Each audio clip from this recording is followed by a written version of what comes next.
Welcome to the Dance Centre podcast.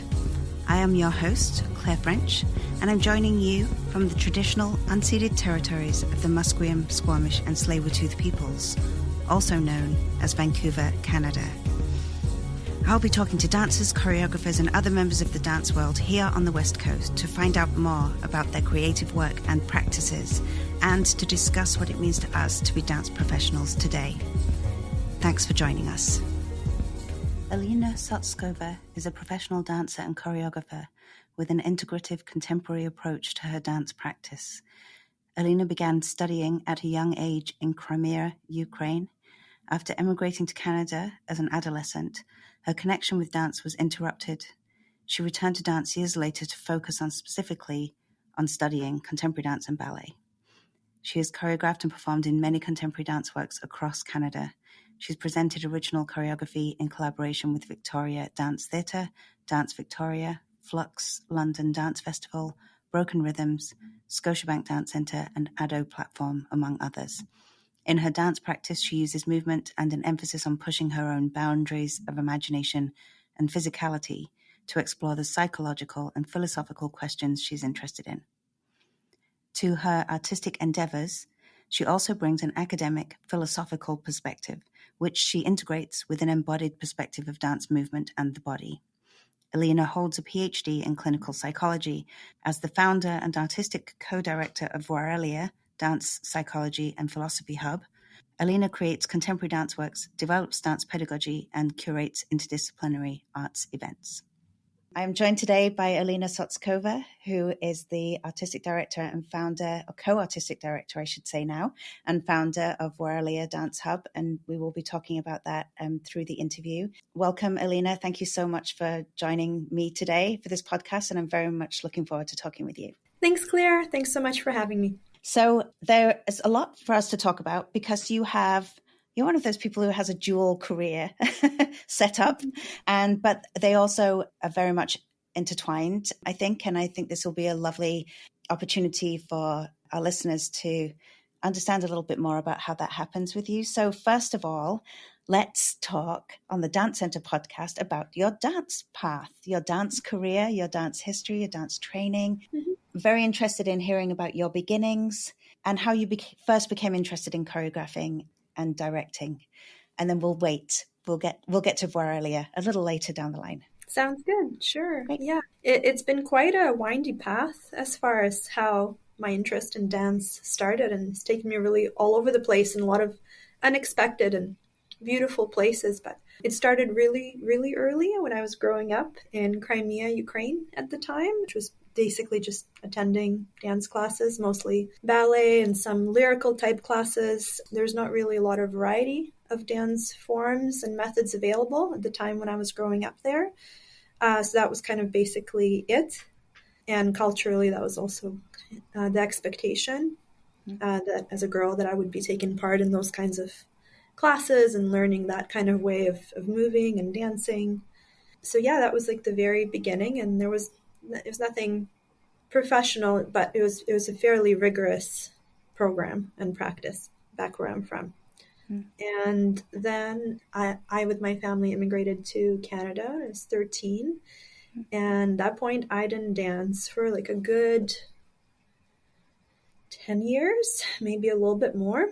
I think maybe a little bit more. Yeah, the dance was kind of farthest from my mind for almost a decade, just trying to adjust to the immigration process and figure out a lot of things and learn a lot of things, just how things work in Canada and the language, and figure out, being a teenager, moving to a new country, and then soon after trying to figure out some kind of a work or a career path. So I missed dancing a lot, to the point where it was very hard to even think about dance or to watch any performance or anything like that, because there's no space at all for it with just life things that I was dealing with. And I only came back to it, I think, when I was 24, when I started my Master's of Science degree at University of Victoria, just through a recreational class at YMCA. Mm-hmm. And it was just like, it was wild to experience how good it felt and how I actually still remembered a lot of things that I learned when I was very young after not Yeah. practicing at all for, like a decade, probably a little bit more. And then it was just like something being like a tap being turned on, and suddenly all like the interests and the passion and the excitement after missing it for so long, just realizing, I guess, in that moment how important it was. I just wanted to do it so much, as much of it as possible. I wanted, and then from there, it's been kind of a gradual build up, going to as many dance classes as I could. I started doing pointe when I was 25, I think. Ballet, I discovered contemporary dance for like the first time ever, because that was just not something I was exposed to when I was younger. I didn't know what it was. It's very different from the more kind of jazz, lyrical influenced ideas that were present in classes when I was younger. And I was just really enjoying it and soaking it all in, and was doing my graduate work at the same time, clinical psychology, and just doing more and more and more classes. Eventually joined like a more like university based kind of dance company, and participate in performances. And even then already, I was already interested in choreographing first, very small things, choreographing a small short solo like on myself, right, with the help of mentors and teachers. Yeah, and it just, continued to really grow as a passion, as an interest, especially being part of that small company in Victoria where it felt so supportive and so collaborative. It gave me such a like a dream and a vision for how dance could be that I had never, that way of being in dance I have never been exposed to before in my life prior to that. And it created this dream of, yeah, dance being a real big and staple part of my life, and doing it together with others in a very supportive, artistically experimental way. Did you have a name as a Yeah, company it or was as a called collective? Victoria Dance Theatre. Yeah, Great. yeah, yeah, and it was kind of like for enthusiast amateurs, university students who were taking the dance classes. So it just started very, very small, and it was a very welcoming place. It speaks a lot to your rigorous training, I think, in your childhood, that you could put on point shoes at the age of 25. Had you done point work before that? Because it No. implies to me that the training when you were younger must have really set you up for, like really good technique and strength, and like strong ankles at least. Yeah, I think strong ankles are definitely a strength for me at the time. But yeah, I hadn't done point before. I had certainly had very rigorous ballet training, but not point. But also, it was, the teachers that I met right away when I started, they were so encouraging and helped so much as to like remember how to do things I already knew how to do but hadn't practiced for a long time, as Yeah. well as just forge ahead with totally new stuff, Hmm. right? And Yeah. point was a fascination and an interest for me for a long time. So to try that and to be encouraged and to be taught how to do it safely and properly and artistically explore what that means was, yeah, it meant a great deal. Yeah. Hmm. All these new avenues and all these new interests from Yeah. dance kind of exploded that I just, yeah, had no idea about. Yeah. Hmm. Yeah, that's wonderful. I mean, for me, it was a similar thing. Around a similar age, I moved from the north of England to the south to London, Mm-hmm. around 13, and shifted. And then again at 18, I discovered contemporary dance, Mm-hmm. maybe as we know it today, but, kind of the beginnings of that. And that, like you, kind of expanded my world and my horizons. Mm-hmm. And the same thing as the choreographing small pieces on yourself. I mean, I was kind of improvising and not realizing I was choreographing or composing. Mm-hmm. I was choreographing before I knew the word existed. Mm-hmm. So it sounds quite, in some ways, kind of a little bit similar in that kind of like compulsion to have Mm-hmm. movement and kind of creation in your life in that form. That's great. So where Mm-hmm. are we? We got to, oh, and could I ask you, was there any kind of cultural dancing in Mm-hmm. your, or was it much more of a studio based, kind of classical training that you received? Did you Mm-hmm. have any kind of cultural folk dancing, social dancing background with your family or a community as well? Yeah, so there's both. Certainly the classical ballet was very that was kind of the main part and the main focus of what I did. This is when I was growing up in Crimea. But there's also, a very regular commitment to like folk dance, Russian and Ukrainian folk dance. And yeah, that was a big part of just, I think growing up, that was a kind of a staple for a lot of people around me and myself to do. Yeah. Yeah. And the sense of community, there's the kind of immediate like sense of community, but also within quite a rigorous and kind of technical practice. I've always noticed that. I think that's extraordinary. Like it's quite amazing, the energy and the rigor and the discipline that is there Mm. with the joy. They're together, in that kind of practice. I think is amazing. Okay, so after Victoria Dance Theatre and that kind of work, and you've already given the listeners a hint to your clinical psychology background. Could we maybe talk a little bit about the overlap of that for you? I think Hmm. that's a nice segue. Sure. Yeah. Basically, graduate work for me in clinical psych, that's a process that takes a while. I was pursuing my Master's of Science and a PhD and then a postdoc fellowship immediately after that. So it took quite a few years. And throughout all those years, because I started dancing again at the very beginning of that process, my graduate work continued and the dancing just kept ramping up, up, up. And that was like a 6-7 year long process, right? So I was, and ultimately, my passion about dance shaped my career choices in psychology because for even before I returned to dance, so for about 10, 11 years, including when I was studying my undergraduate degree in psychology and philosophy, I had been really gearing towards working in academia and being a researcher and a clinician. Right? And yeah, it was, I was in the process of doing all those interviews and yeah, considering the professorship opportunities, and there's some really exciting ones. And yeah, that was the year I changed my mind. And because I realized I would not be able to do both, right? As far as a commitment to a tenure track in clinical psychology, I would not be able to really carve out much time for dance in the way I wanted to. And with dance coming back to it so late, knowing how much I missed it, it felt like, time is now. Yeah. And I really didn't want to put it off any longer. Whereas a more intellectual pursuit of research and academic work felt like it could wait and I could return later because I also loved it quite a lot and was very passionate about it. Mm-hmm. But I felt already dance had been put on the back burner for so long, I couldn't wait anymore. So changed my plan drastically. Yeah, I'd Yeah, I say. went into private practice instead. Still with a lot of passion, interest in teaching and in research, and did a little bit of teaching at different universities, part-time basis, but mostly focusing on private practice.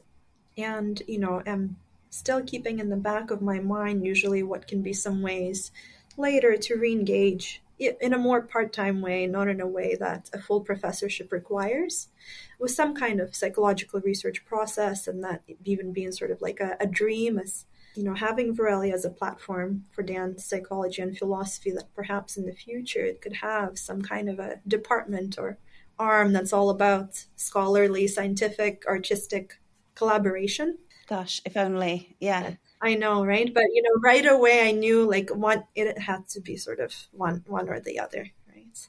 Yeah, but what's so wonderful is that you do have both. And as we'll get to with the Voirelia and the hub and all of your intentions and visions for it, but also what you are doing with it. Mm-hmm.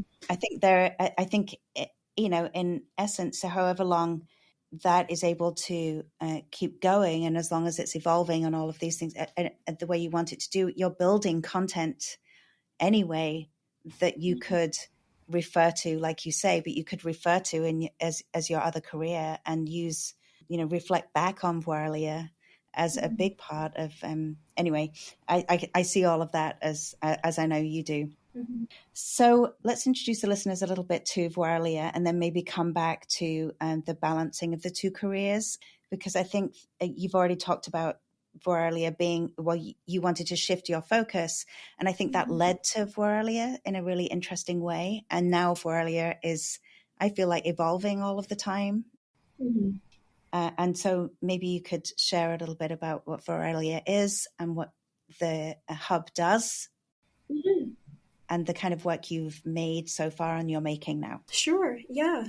We're, year, just entering, I guess, year 6 of, Mm-hmm. we were founded in 2017. And yeah, you're right. It is constantly changing and evolving as we're still a small and young company. So basically, the way that things work now is that we're a small nonprofit hub for creation of contemporary dance. That's our focus. And the way that we create, a high priority for us is interdisciplinary collaboration, right? Of course, having these pillars of dance, psychology, and philosophy are really key, really important to our little hub. It says something about, what we're interested in, what we're interested in making dance about, why we're interested in dancing, why it's a hub and not just a solo practice for me, right? Because for some people, that is what they seek and that is what their dream is. And that's great. For me, the big part of the dream is the together part, right? Kind of like I experienced in that small company that I started with from like a very, as an adult, right? Mm-hmm. Mm-hmm. It was about, creating things together. It was about supporting each other. It's about doing things as a group, bringing unexpected perspectives. So that's really what it's about at this point, is that bringing in people, artists, disciplines, ideas that I'm not used to working with, that my collaborators aren't used to working with. So we usually have some new collaborators at least every year. And some collaborators also stay for a while too, because that part of innovation and unexpected creativity that I can't get from myself is really important to me to work with as part of a group. Mm-hmm.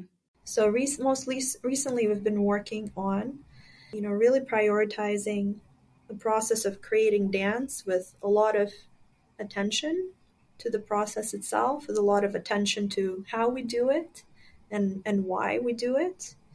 In the beginning, there's, I think, especially as a small beginning company, I often felt more rushed to make something very quick and didn't have enough of an opportunity or resources to really take the amount of time I would wish to.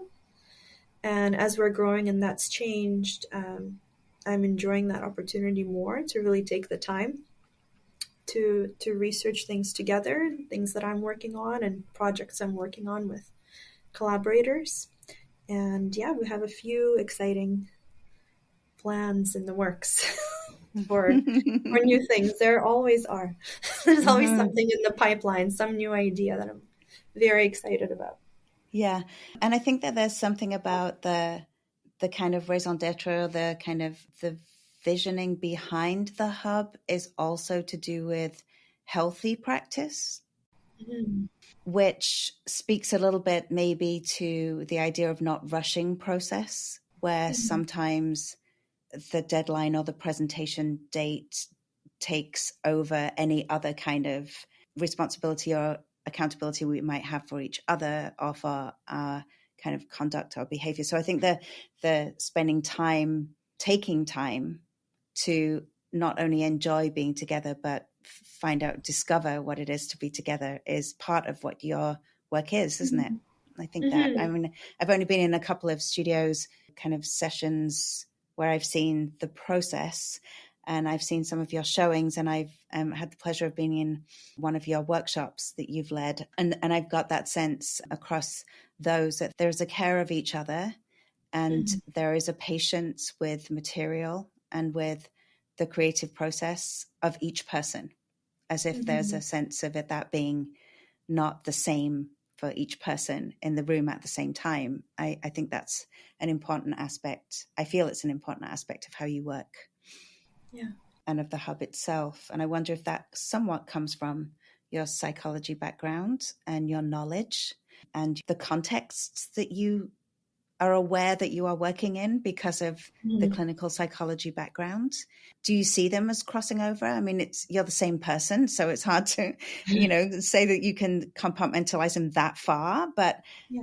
But also there is, do you make a choice to let them flow, or do you have to experience it as very different? If you wouldn't mind kind of entertaining me on Yeah. answering that. Sure. Yeah. I'm happy to chat about it. Yeah. Both the professional psychological training and ideas is important, and also the personal experiences that I've had in dance Mm, and in psychology too, right?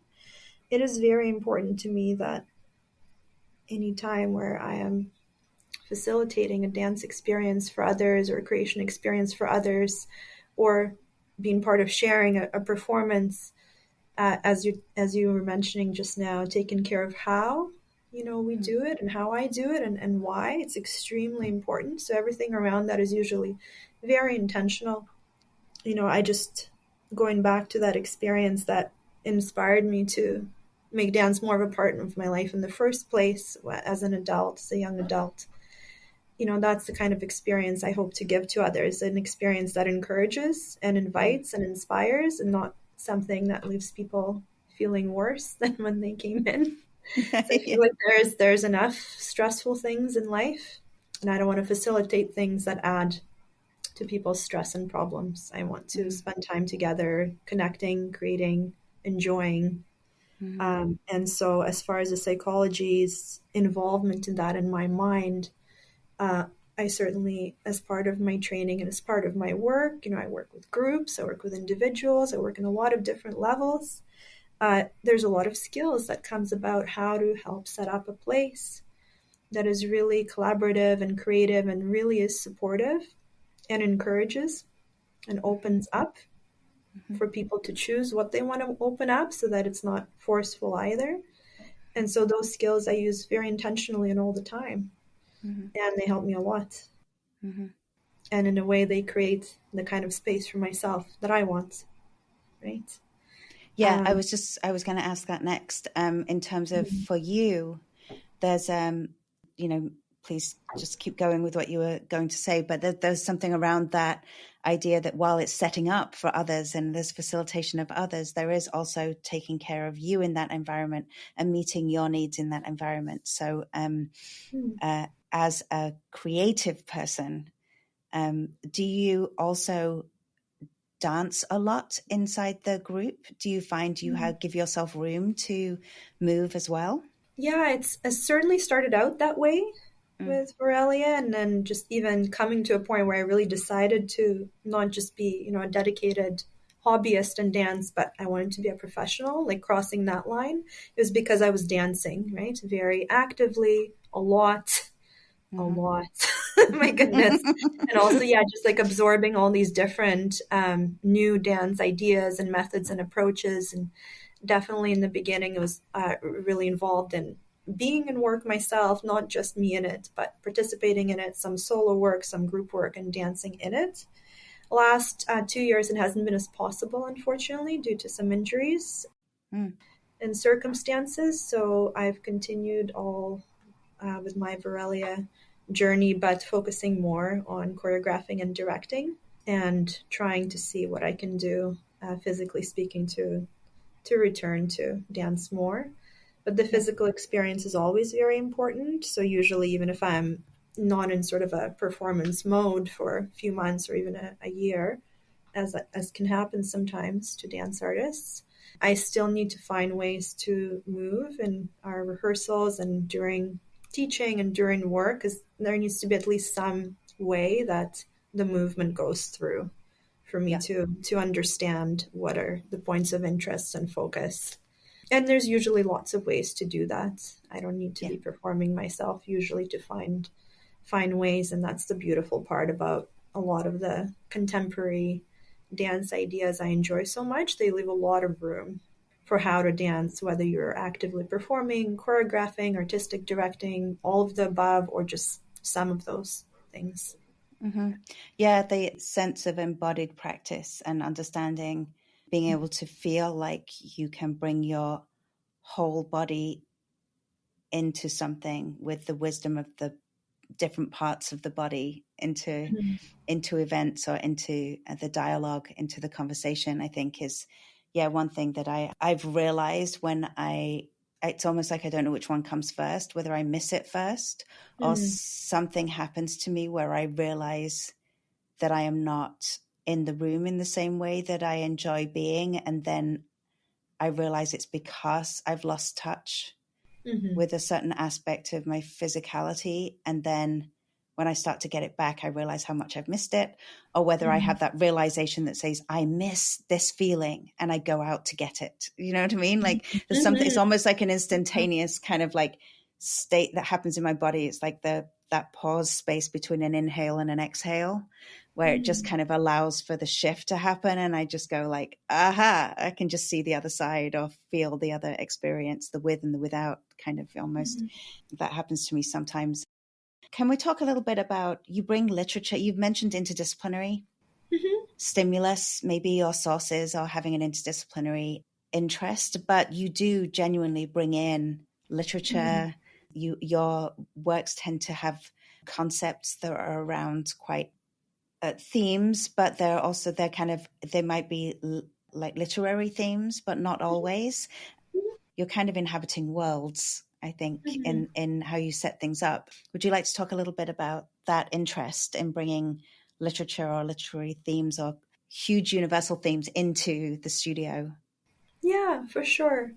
I'm like very much a collaging person, Even before I did all of this stuff and while I was not dancing for a long time, I always loved collaging in one way or another, whether we're speaking literally or, metaphorically, just bringing different things together and creating something new out of parts that maybe wouldn't normally go together, and creating new colors and new pairings and new qualities and shapes. So literature is like that. Reading is like that. Certainly reading and literature for me has been a really strong focus and interest from when I was very, very young, from when I was 4, and has remained accessible even when dance wasn't. And so I'm always thinking in that way. I'm always thinking about words, a lot of the time poetry, actually, so not just prose. Prose is really important too in certain books. I find a lot of inspiration from poetry, from books, from reading it, from writing.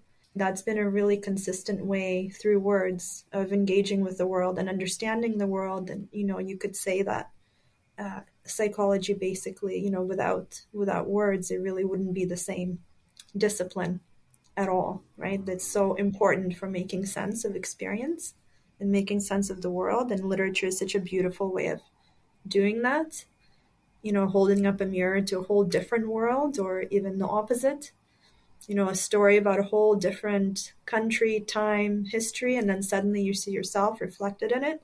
And you're like, wow. And sometimes a poem can do that, 10 words can do that, which I think is amazing. So it's usually a big part of my creative processes, dance processes, often has started by finding a book or a poem, or usually writing as part of the process as well for me creatively. And even part of performance, usually there's something text-based or word-based that is involved, and that sometimes that's more of a discussion after, or sometimes that's poetry that's incorporated. Sometimes it's concepts or ideas that me or the dancers I'm working with are holding in mind, that we're working with in the background, and it's helping us, right? Again, creating images with words. So yeah, with literature, as with other disciplines, with like visual art and photography and dance, like it's all one to me kind of thing. And they all inform one another, and they, for me, make the experience very full and very rich. And if I'm sort of out of inspiration on the movement and choreography front, then I can always turn to literature, poetry, visuals, photography, painting. There's other things, and vice versa. Yeah. So do you find that you might come up with something through the body in the studio that then leads you back to literature? Does it move that way for you too? For sure. Yeah. For sure. Sometimes the movement is the first idea. It's a movement idea that comes out and then that generates. a story or generates a concept, a verbal concept or a poem. And then from that poem, that generates a visual image, and that then informs the further kind of creation process of the dance. So yeah, it's very intergenerative. Yeah. Does that inform the language, the literal verbal language that you speak in the studio? Because I'm always fascinated by codes that come out in a process that the kind of, I call it kind of the languaging, and just Mm-hmm. for convenience really, that emerges in a process that becomes the kind of, not necessarily secret code. It's not meant to be secret, but it Mm-hmm. becomes a kind of inner vocabulary that the group is like a shorthand for the group to be able to kind of reference something that happened in a previous rehearsal, or in a, something, or an idea that surfaced, and maybe it's connected to its origins in the Mm-hmm. room, and it might have moved quite far away, but the words help people understand which part of the process you're referring to, that kind of thing. Does that happen a lot with you, or For in the sure, because room? usually we're also often working also on very like abstract concepts, and we need ways Yeah. to also make them like real and concrete. And the movement, the dance, the moving images the dance artists are creating. Yeah, and it's the movement itself can be very abstract, and the concept itself, like the Renaissance concept that I've been working with for the last few years, that can be very kind of abstract and vague. So we need a lot of things also to ground it. And then, it's to the point sometimes it's really funny. We create our own little postmodern Renaissance poses and name them funny things like kneeling goose, which I think was just something that somebody called one of the Leda paintings with the swan, but someone called Yeah. it a goose. So now it's the kneeling goose, and it's hilarious. And I'm That's never going to forget that. No, and every time they perform it, every time somebody performs it, that's what the two things really help, right? The intention Yeah. of the, like, how you hold the body in that pose every single time you do it with that name. Yeah, And yeah, words can that's also add a lot of fun and enjoyment and silliness, right? Because, some of the dance work physically and psychologically is really hard, really demanding. But it's always nice to bring some humor and be like, well, with the kneeling goose, it's really the knees. We need to, I think about it like this, and let's, yeah, and this is how we yeah. just squish the knees together. But let's just be aware of kind of not injuring ourselves. But it's a bit of a weird, twisted pose. So, let's channel the feeling of the kneeling goose. Yeah, excellent. And then there's, that craft of like always being able to find kneeling goose when you go to do it, as opposed to, like you say, like landing in kneeling goose. You kind of, there's a part of that journey in the performance is like to actually become kneeling goose, right? And so, that makes that whole process really fun. So I'm interested in how you balance, well, two things. Let's go to the time management part a little bit, because we're talking about process and things, and how you balance the two careers a little bit independently, like you personally. And then maybe we'll come back to Voirelia and talk a little more about who the dancers are, how you choose them, how that whole process of Voirelia works. But first, let's come back to you, Alina, and your time management amazing skills. They must be amazing skills right now. Is it like a night and day situation? Do you find yourself, is that how you have to manage the two careers? How does it work for you?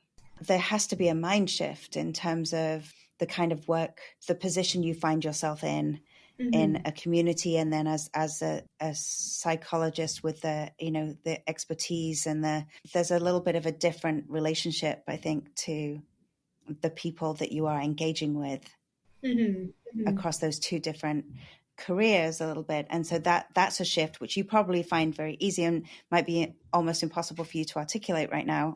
There's that part, and then there's being able to fit in both careers in the way that with your dedicate yourself to both careers.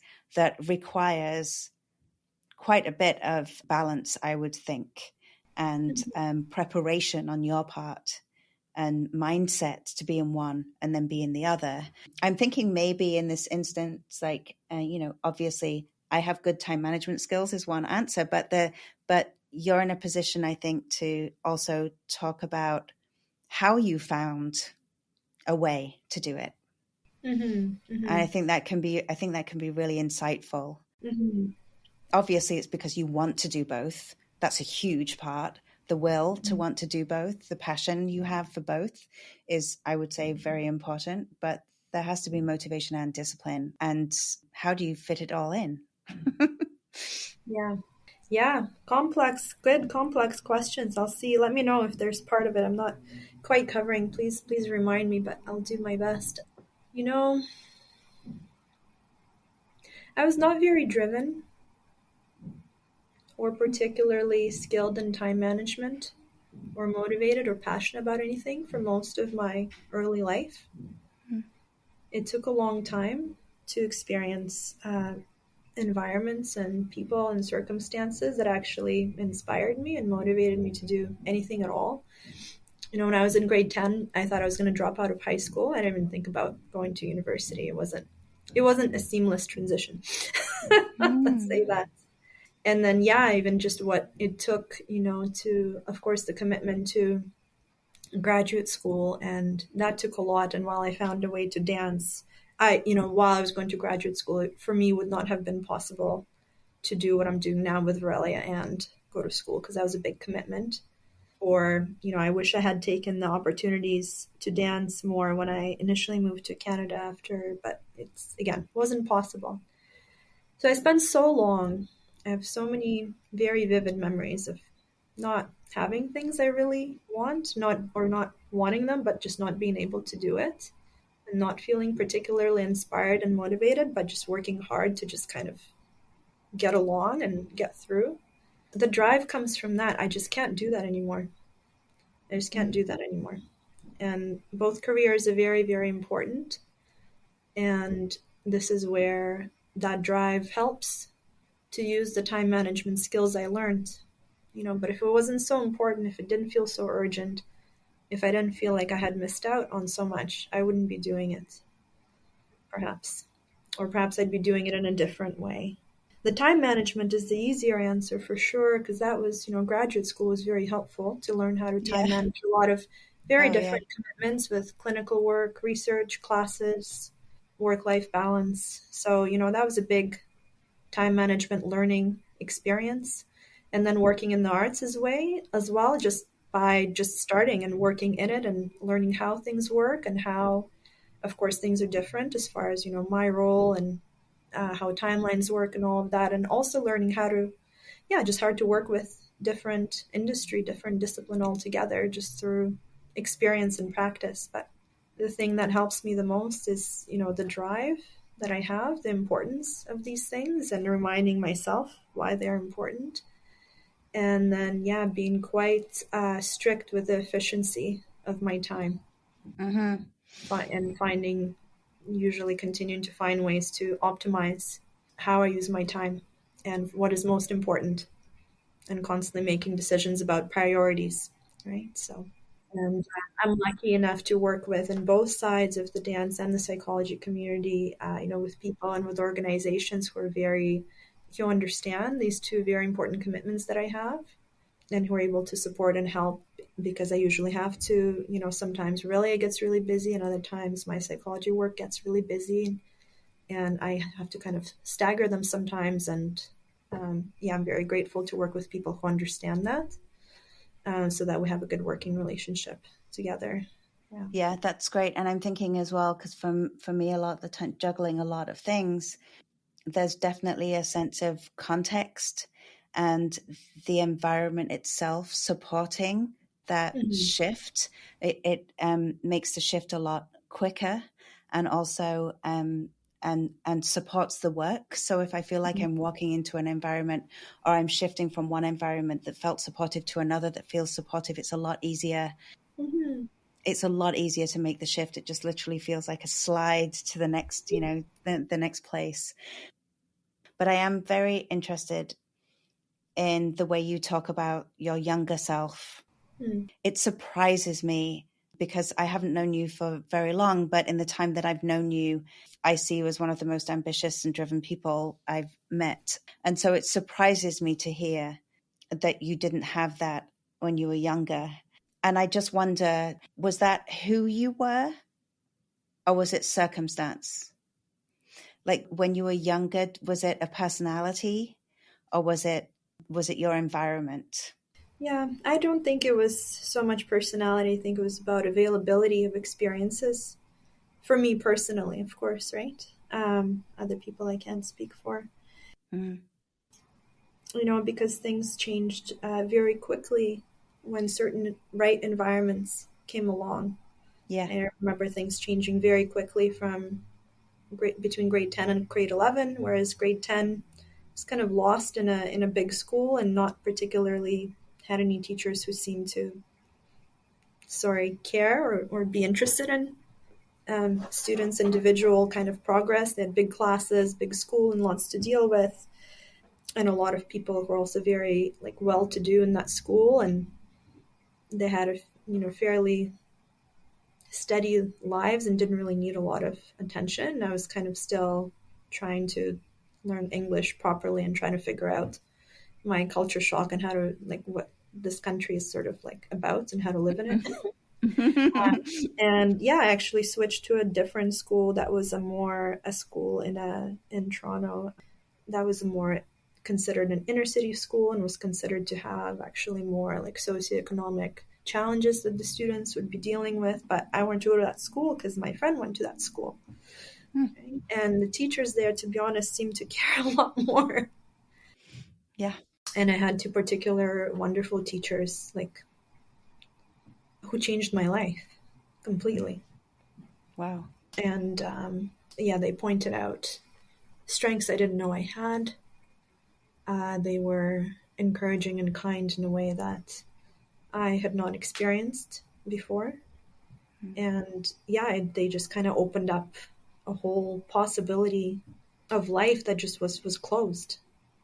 And friends as well in that school, new friends I made who were from all kinds of very different cultures and backgrounds than and I just learned so much from them. And we were so different. We came from such different places, but they were just so kind. And it's that environment was quite something. Yeah, I'm so happy you found that. I'm sorry, because it feels very much like you say that's inspired you, for how to be and and what to have in your life, and what to share with others.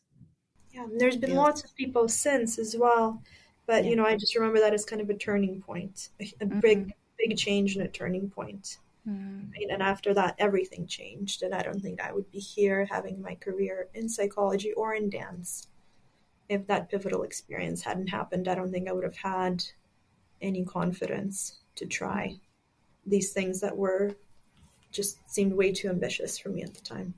Right. And careers, right? Pursue careers as opposed to have a job, or as opposed to, do something others were doing around you. When did you come to Vancouver? 2016. Moved to Vancouver. Yeah. And did you move for the clinical psychology side of things? Did you move here for that reason, or did you just move? Were you just drawn here? Not really. Like many of us.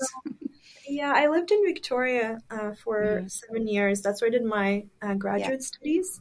And then for my residency and postdoctoral fellowship, I was back in Ontario, in London, for just under 2 years.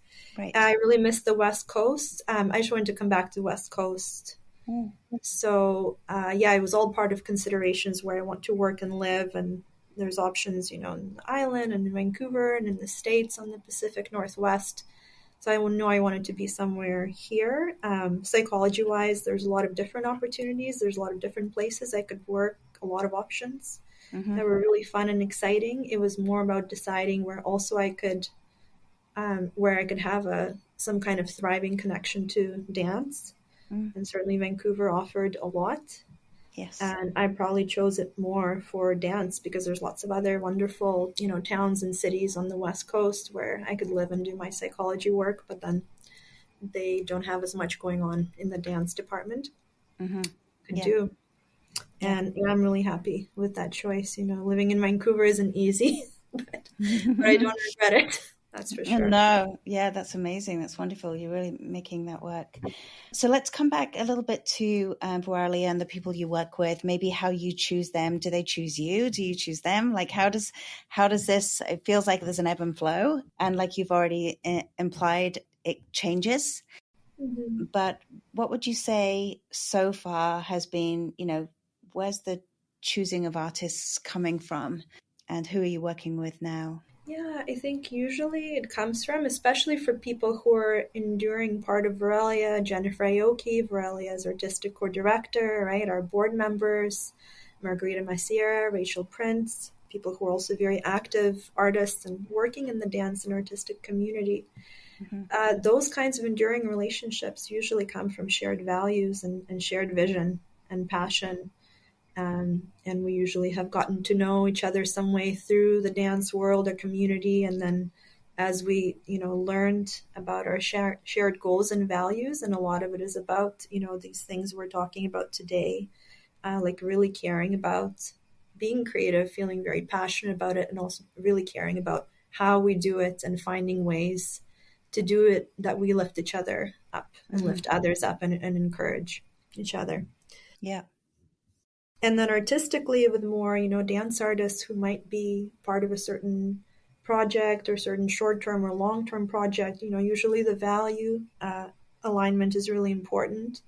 And then artistic interest alignment, right? We have to share some interest in the same things, right? Went into this deep Renaissance fascination for a while. So, whoever I was working with, it has to be interesting to them somehow. And for some people, it's not, which is great, right? So usually, it's about sharing the vision of what we want to explore creatively and how we want to do it. Mm-hmm. Yeah. So we have a lot of different dance artists that we're working now for a few ongoing projects, and it's really lovely to see some dance artists who have returned from previous projects that we had going on last year, and some new ones coming in as well. And I'm excited to see what their perspective and experiences will contribute. Yeah, that's wonderful. So as a choreographer, do you find that and I know it depends on how the project is going and how many ideas you're working with and things, but what would you say the difference is between directing and choreographing for you in the context of Voirelia work? Like, are you of the mindset that choreographing is coming up with the material, like being part of that process, and directing is choreographer director, like, kind of hyphenated almost in this context, so you find yourself flowing between the two? Do you have a clear distinction in your mind and as a hub about what choreographing is and what directing is? Yeah. Within Voirelia work, I'm always both, right? In other people's works and projects, I've helped with just as a choreographer or perhaps just as a director or co-director. Yeah. But in Voirelia, usually my role has both. So director I see as a broader role with more responsibility. More responsibility towards the artistic vision of Voirelia as a hub and the artists who are part of it and that shared vision we're trying to create. And it's they're related, they overlap, of course, but I feel also as a director, it's a lot of the way that I think about it is the responsibilities from the very first step till the very last step of the whole process, where a choreographer coming in and out of different projects might not have that responsibility. Yeah, I see the director role for me as something I'm responsible from the very beginning till the end of making sure everything and everyone is taken care of. And that includes the vision. Yeah. Right? And so sometimes director might mean actually get someone else to help with choreographic things because there are other vision related things or process related things that need my attention and are priority. I think that's a really good articulation of and clarification, just in general anyway, of the two roles, because regardless of whether you're bringing in a choreographer or bringing in a director, there's a clear delineation in terms of kind of priorities, but also there is a sense of a temporal relationship to the material and to the project.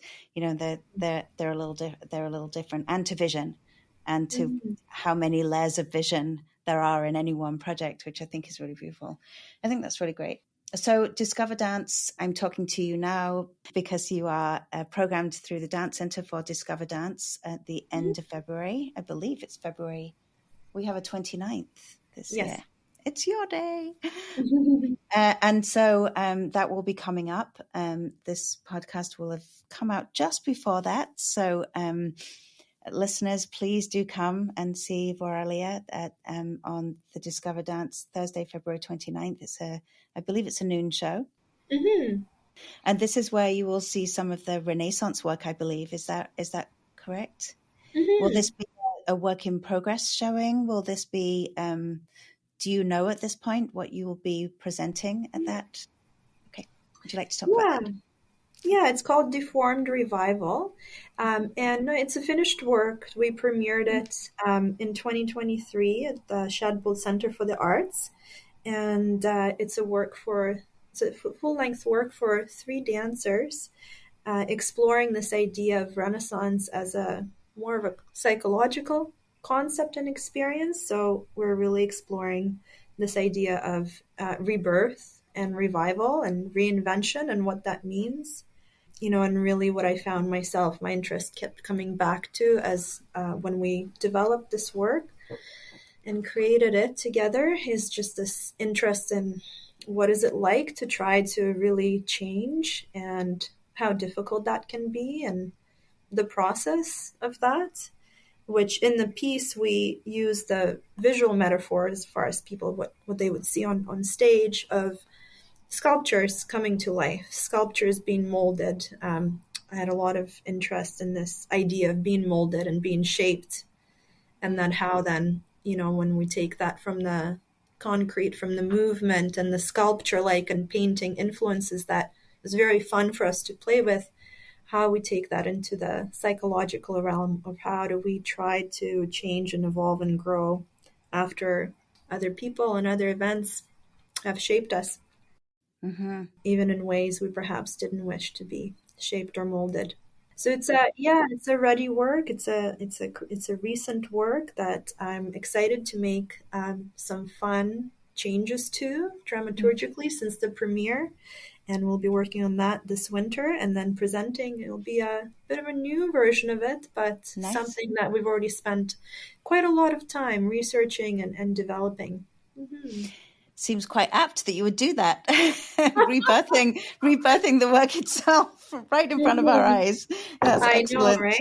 Yeah, that's so great, so great. And then you've already mentioned that you have a few projects that you're working on with Voirelia. You and I are working on something research-ish. We're kind of in a group for something else, which is exciting. So I know you have a lot on the go. Mm-hmm. Is there anything else you'd like to tell us about that might be coming up, or what you're hoping for Voirelia in the future? So there's 2 projects we have planned for development for this year that I think I'm hoping will also become some long-term projects, not just a one-off development opportunity, but that we can really explore and research and create something that's new for us and our group. One of them is called Future Renaissance, and it basically picks up where Deformed Revival leaves off. Mm-hmm. And as it might sound, it takes us into a future 500 years from now. We have a lighting designer and 5 dancers we'll be working with. And it comes from, taking this Renaissance concept to reflect a little bit on science fiction and futurism as a way to also reflect on the now, reflect on how the choices we're making now, what kind of future it's building, and what really it might mean to be human and to have even the idea of human psychology and emotions and relationships that are all changing very quickly, I feel, in front of my eyes. And I'm like, whoa, oh my. Like, wow, so many things are happening so fast. Slow down. Exciting and some are scary. Whoa, what's going on? Yeah. I have an opportunity to dive into that with more cinematic and literature influences from Dune and Blade Runner and different sci-fi genres, and have a lot of fun with that. And another very different project that Jen Aoki and I plan to be co-directing with a different group of 6 dancers is called Zen Punk Catastrophe, and it's just as messy as it sounds, but wonderfully so. Yeah, Where awesome. we're more looking at climate crisis and eco-psychology and how we respond and act in relation to this, with inspirations from Zen philosophy and punk ikebana. So that's what's in the works for the next Yeah, little while. excellent. It feels like you have, kind of the kind of retro and future and present and activation really happening. So yeah, there's so much there. I mean, it's so exciting, so innovative, and hub work. It really feels like hub work. It kind of feels like it matches the vision. This is stuff you need to be like working out with people in the studio. This is these are large vision ideas. Well, thank you so much for sharing all of that. Obviously, people can go to your website, voirelia.com. That's Is right. that correct? Yeah. Yes. You can go there for postings. Obviously, the Dance Centre will be posting things about the event coming up. So please do come and check out Voirelia and visit the website. And I'm sure there'll be invitations to participate in Alina's workshops and things as well. And yeah, we very much look forward to seeing the show. And I really look forward to seeing what you do next as well, because I think working on those two projects, I don't know if you'll be able to work on them at the same time or how that will go, but I also imagine that they will kind of inform each other as well for Voirelia as a hub. And I think that's it's so rich. So yeah, wonderful. Thank you so much for your time, Alina. Thank you so much, Claire. It's been wonderful to talk to you. And yes, Yeah, all of you that too. stuff is all those updates and, teaching and classes and auditions. They're always on our website and our Instagram as well. Our Instagram is great for kind of the live pulse and a lot of fun behind the scenes stuff that sometimes doesn't make it to the website. But yeah, they're both great. And just, yeah, I really appreciate our conversation today. Thank you so much for that. It was really nice for me to touch on all those topics with you, and thank you for the opportunity to talk about my experience here. No, Yeah. my pleasure. I loved hearing all about it. So thank you. And I'll see you very soon. Okay. Bye. Bye, Claire.